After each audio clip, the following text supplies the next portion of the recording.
जो आज संभव इलाज है, परिवार ने पूरा इलाज कराया, उसके बाद भी उनके परिवार के सदस्य उनके पिता नहीं रहे। इस पारिवारिक कार्यक्रम में शामिल होने आया। जौनपुर समाजवादियों का बहुत पुराना जिला रहा है। नेताजी से लेकर के और पूर्व में बहुत बड़े बड़े नेता यहाँ से बने, परिवर्तन लाए, राजनीति को हमेशा दिशा देने का काम किया है। इधर जो सबसे बड़ी लड़ाई थी लोकसभा की, जिसमें संविधान बचाना, लोकतंत्र बचाना, और जिस तरह भारतीय जनता पार्टी काम कर रही थी, उसकी गलत नीतियों के खिलाफ जनता में आह्वान समाजवादियों ने और गठबंधन के साथ, इंडिया गठबंधन के साथ आए। उसका परिणाम ये हुआ है, न केवल जौनपुर की जनता ने, जिसमें दोनों लोकसभा हैं, जौनपुर लोकसभा, मछलीशहर लोकसभा और आसपास की बहुत महत्वपूर्ण लोकसभा इंडिया गठबंधन के पक्ष में आई। इंडिया गठबंधन समाजवादी पार्टी, वो समाजवादी पार्टी का एक एक कार्यकर्ता, नेता, जिसने अपनी लड़ाई समझी, संविधान के बचाने की अपनी लड़ाई, बाबा साहब भीमराव अम्बेडकर जी का जो रास्ता था, डॉक्टर राम मनोहर लोहिया का, नेताजी का जो रास्ता था, उस रास्ते पे चल करके यहाँ के नेता कार्यकर्ताओं ने एकजुट होकर के जो पार्टी का फैसला था उसके पक्ष में मतदान हुआ, और परिणाम आप देखिए, बहुत दिनों के बाद दोनों लोकसभा समाजवादी पार्टी के पक्ष में आई। मैं एक एक मतदाता का धन्यवाद देता हूं। पार्टी के संगठन के जितने भी हमारे कार्यकर्ता बूथ स्तर पे थे, गांव स्तर पे थे, संगठन के लोगों का मैं बहुत धन्यवाद देता हूं कि उन्होंने समाजवादी पार्टी की इस लड़ाई में पूरी जिम्मेदारी के साथ मदद की है। और उसका परिणाम ये है कि अब दिल्ली की सरकार वो फैसले नहीं ले पा रही जो वो लेना चाहती थी। लेकिन उसके बावजूद भी आप और हम देख रहे हैं कि जब हर सवाल पर सरकार नाकाम हो गई है, आप उनसे महंगाई पर चर्चा करें, जब हम और आप आज यहाँ बातचीत कर रहे हैं, डीजल पेट्रोल की कीमतें बढ़ी हैं। ये अलग बात है कि सरकार कैसे गोल गोल जवाब दे रही कि भार नहीं जनता पे पड़ेगा। सिलेंडर देखिए आप, जिसको फ्री देने की बात कही, आज फिर कीमत बढ़ गई।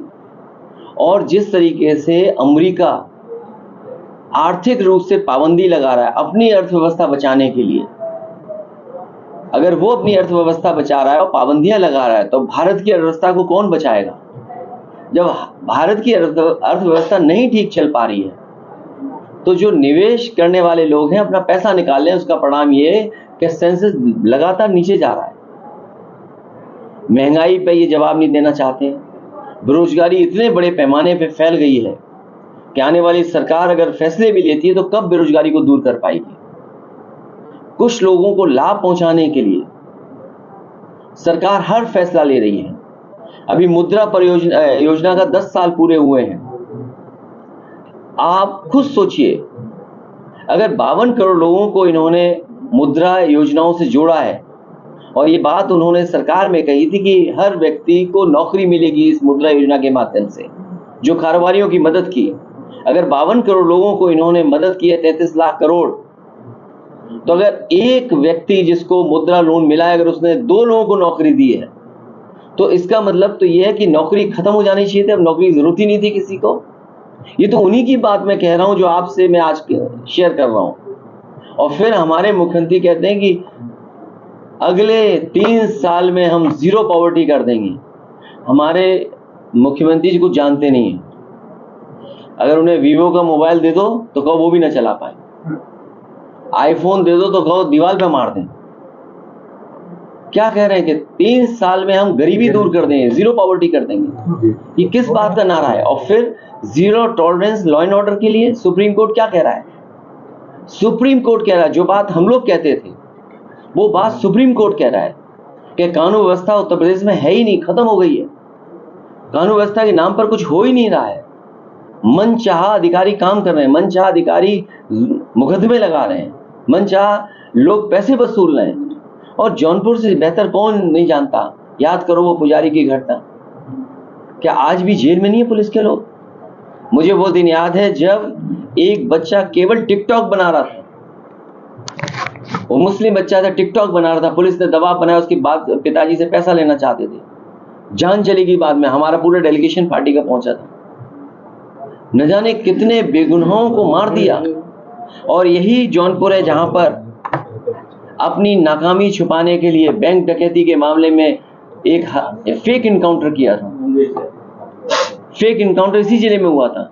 और कैसी सरकार है, सोचिए आप, जब सवाल खड़े हुए, जवाब नहीं दे पाए, तो उन्होंने बैलेंस करने के लिए एक छतरी की भी जान ले ली। ये बात आप लोगों से नहीं छिपी होगी, क्योंकि आप लोगों ने तो करीब से चीजें देखी हैं। तो हर चीज की जब नाकामी हो गई, ये जो वक्फ बिल लाए हैं, नाकामी का पर्दा है। अपनी तमाम जो उनकी नाकामी हैं योजनाओं की, जो कुछ नहीं जनता को कर पाए, इसलिए इस तरह के कानून ला रहे हैं। समाजवादी पार्टी ने लोकसभा में भी स्वीकार नहीं किया था। आने वाले समय में भारतीय जनता पार्टी जाने वाली है।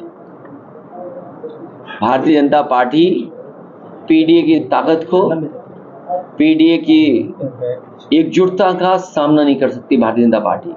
और इसीलिए क्या कह रही थी मुख्यमंत्री जी, 80 और 90, ये मैंने नहीं कहा। अगर पूर्व में किसी ने कहा हो, मेरे मुंह से आपने कभी नहीं सुना हुआ 80 और 90। मैं उन्हीं मुख्यमंत्री जो 80-90 कह रहे हैं, मैं उनसे जानना चाहता हूं कि हम 80 में आते हैं कि 20 में आते हैं? 80 में है कि 20 में? अगर वो ये नहीं बता पा रहे हैं तो वो समझ लें ये लड़ाई 90-10 की है। और 90-10 गठबंधन करने जा रहे हैं क्या? रामगोपाल जी को लेकर के जो धमकी भरे अंदाज में बयान दिया, उसको लेकर के आपकी क्या प्रतिक्रिया? देखिए, बहुत पुरानी कहावत है, उसको कहना नहीं चाहता हूं, क्योंकि हम समाजवादी लोग झगड़ा नहीं लगाना चाहते। एक उन्हीं का विधायक कपड़े फाड़ करके, या कपड़े फट गए, पुलिस ने इतना मारा, सुनने में आ रहा है कि पुलिस ने ऐसा उनका कुर्ता कपड़ा खींचा कि कुर्ता कपड़ा फट गया। भगवान श्री राम के दर्शन करने भी वो फटे कपड़े में गए थे, और अभी भी फटे कपड़े पहन रहे हैं वो। जब उनसे आप ही जैसे प्रेस के साथियों ने पूछा, तो उन्होंने कहा कि किसी माँ का दूध पिया हो। तो सोचो, उन्हीं का विधायक अधिकारियों को क्या कह रहा है, सोचिए आप। ये हारे हुए के लोगों के बारे में कुछ बोलना नहीं है। और फिर इतिहास के पन्ने अगर पलटता है कोई, मैंने कहा राम जी या सुमन जी के साथ अगर किसी का व्यवहार खराब हुआ, उसके लिए जिम्मेदार मुख्यमंत्री जी खुद होंगे। जौनपुर में एक मुस्लिम कद्दावर नेता की पत्नी का देहांत हुआ, खुद एडमिट है, बीमार है, क्या उनके घर भी जाएंगे? नहीं, मैं नहीं जा पाऊंगा। मैं बहुत पुराने हैं, मैंने ही उन्हें बनाया, मैं उनका पूरा ख्याल रखूंगा, हमारी पार्टी पूरे ध्यान रखेगी। और कभी कुछ ही दिन पहले अभी प्रदेश अध्यक्ष जी भी घर होकर के आए थे। ये घर छूट गया था, प्रदेश अध्यक्ष जी नहीं आ पाए थे। हमारा कार्यक्रम आना तय था। कल हमारा ईद और होली मिलन का है। मैं जौनपुर जब आऊंगा तो उनके घर भी परिवार गठबंधन करने जा रहे हैं क्या आप 27 में?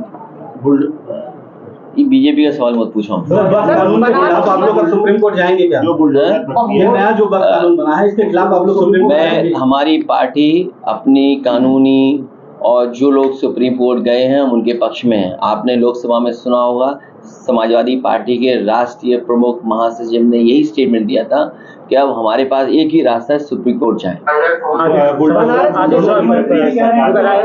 अखिलेश यादव की सरकार अगर आती तो क्या ये जो रवायत शुरू हुई है, इसको किस तरह से डील करनी है? जो आपका जौनपुर का मेडिकल कॉलेज आधा अधूरा पड़ा हुआ है, इलाज के लिए चले जाओ तो डॉक्टर मार दे आपको। इतनी शानदार बिल्डिंग बनी है, ये वही बिल्डिंग, वही कॉन्ट्रैक्टर आर्किटेक्ट थे जिन्होंने लोकसभा बनाई है। हम लोग तो जौनपुर का अच्छा मेडिकल कॉलेज देना चाहते थे। क्या हालत है मेडिकल कॉलेज की। Dial 100 one of the best response system दिया था हम लोगों ने। पुलिस क्या कर रही है, क्या न्याय दे रही है उससे? जो एम्बुलेंस सर्विसेज दी थी हम लोगों ने, वो इसीलिए दी थी कि गरीब अगर गांव में है, उसको तकलीफ परेशानी है, तो फोन करे, एम्बुलेंस आए, उसकी मदद कर दे। और गर्भवती महिलाओं के लिए फ्री थी। उस व्यवस्था का क्या हुआ? और फिर जहां कहीं भी समाजवादियों ने लैपटॉप दिया, वो आज भी चल रहा होगा।